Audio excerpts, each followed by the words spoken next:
नमस्कार, मैं हूं देवनाथ पांडे। इस वक्त मैं मौजूद हूं अहमदाबाद के रोड़ाबाई की वाव अडालज में। ये वो परिसर है जिसे रानी रोड़ाबाई की वाव कहा जाता है। इसकी विशेषताएं ये है, सबसे पहले आप शुरू करें इस कहानी को तो आप इतना मोटा समझ लीजिए कि रानी रोड़ाबाई ने इस कुएं का निर्माण, जो कि 5 से 7 मंजिला बताया जा रहा है, इसका निर्माण कराया था यहाँ के लोगों के जो पानी की समस्याएं थे उसे दूर करने के लिए। लेकिन उससे पहले उनके राजा की मुग़ल राजा से लड़ाई जब होती है तो हत्या कर दी जाती है। फिर उनके सामने बहुत सारी परिस्थितियां ऐसी आती हैं कि उन्हें मुग़ल राजा से शादी करने का प्रस्ताव तक रख दिया जाता है। इस वाव का निर्माण आधा अधूरा हुआ था तो उन्होंने मुग़ल राजा से ये शर्त रखी थी कि अगर तुम मेरे राजा द्वारा शुरू किए गए निर्माण कार्य को पूरा करोगे तो मैं तुमसे शादी करूंगी। और जब इस निर्माण कार्य को संपन्न कर लिया गया और जब शादी करने की बात आई तो रानी ने शादी नहीं किया, बल्कि उन्होंने अंदर एक कुआं बनाया गया जो पानी पीने के लिए, उसी कुएं में कूदकर उन्होंने अपनी जान दे दी थी। तो और बहुत सारी कहानियां हैं इस रोड़ाबाई के वाव को लेकर। 5 इंजीनियर की कब्रें भी आपको हम दिखाएंगे ऊपर, जो इस वाव को बनाने में उन्होंने बहुत अपना संघर्ष किया था। लेकिन बाद में उस मुग़ल राजा ने उनकी भी हत्याएं करवा के उनकी कब्र आज भी वहीं पर मौजूद है।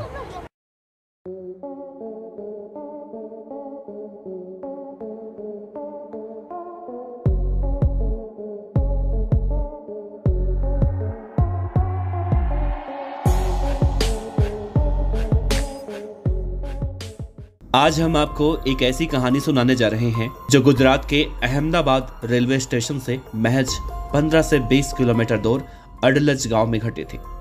गुजरात के अहमदाबाद रेलवे स्टेशन से आप 10 से 15 किलोमीटर की यात्रा तय करेंगे तो आपको रास्ते में एक गांव दिखाई देगा जिसे अडलज कहा जाता है। हालांकि वो अब गांव नहीं रहा, लेकिन उसे अडलज के नाम से ही जाना जाता है। यहाँ आपको रोड़ाबाई का वाव भी दिखेगा।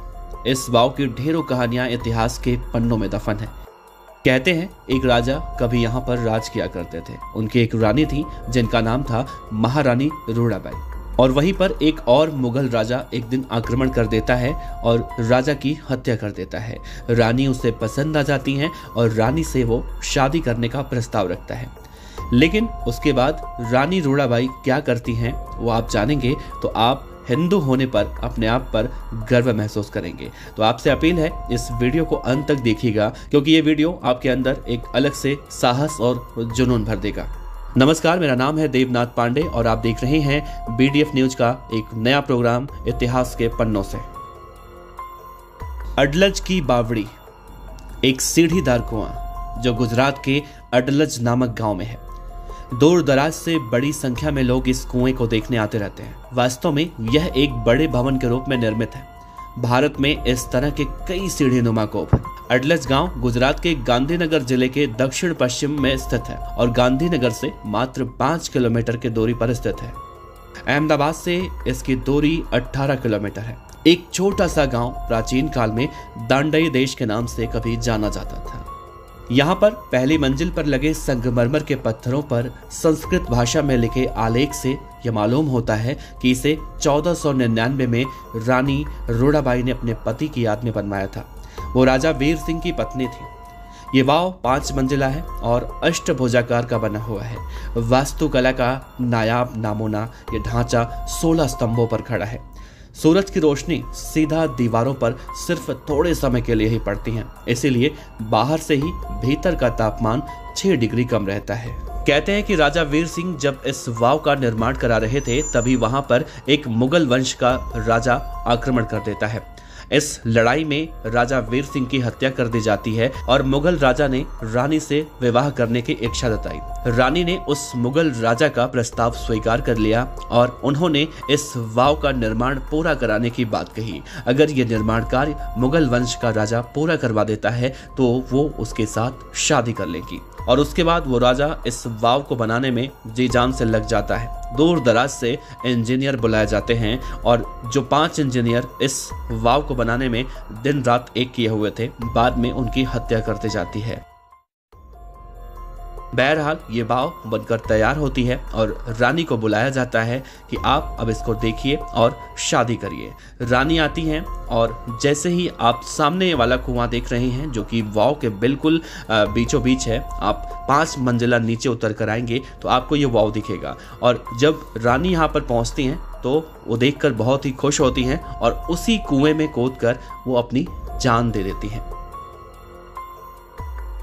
कि जिस कब्र के बारे में मैं आपसे चर्चा कर रहा था कि जिस इमारत को बनाने के लिए उस मुगल राजा ने जिन इंजीनियरों का इस्तेमाल किया था, बाद में उनको मरवा दिया गया था और यही वो 5 कब्रें हैं जिनको मारने के बाद यहाँ पर दफना दिया गया था। और आज भी ये कब्र वैसे ही महफूज हैं जैसे कि मुस्लिम धर्म में देखने को मिलती हैं।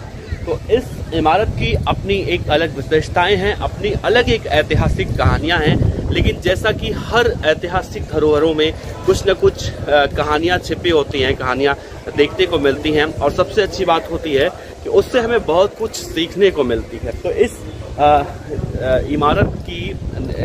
इमारत का निर्माण जब हुआ, निर्माण से लेकर युद्ध तक, और युद्ध के बाद जब राजा की मौत हो जाती है तो राजा की मौत के बाद भी रानी ने कितने साहस से उस मुगल राजा का उन्होंने सामना किया। न सिर्फ इसका निर्माण करवाया बल्कि उन्हें शादी भी उससे नहीं करनी पड़ी या फिर उन्होंने शादी नहीं की, बल्कि जान देना ज़्यादा गवारा समझा या ज़्यादा अच्छा समझा। तो इस कहानी से हमें यही सीख मिलती है कि आप अपने कर्मों पर, अपने सच्चे मार्गों पर चलते हैं तो आपको मुसीबतें तो देखने को मिलती हैं, लेकिन आप सदियों तक इसी तरह से याद भी किए जाते हैं।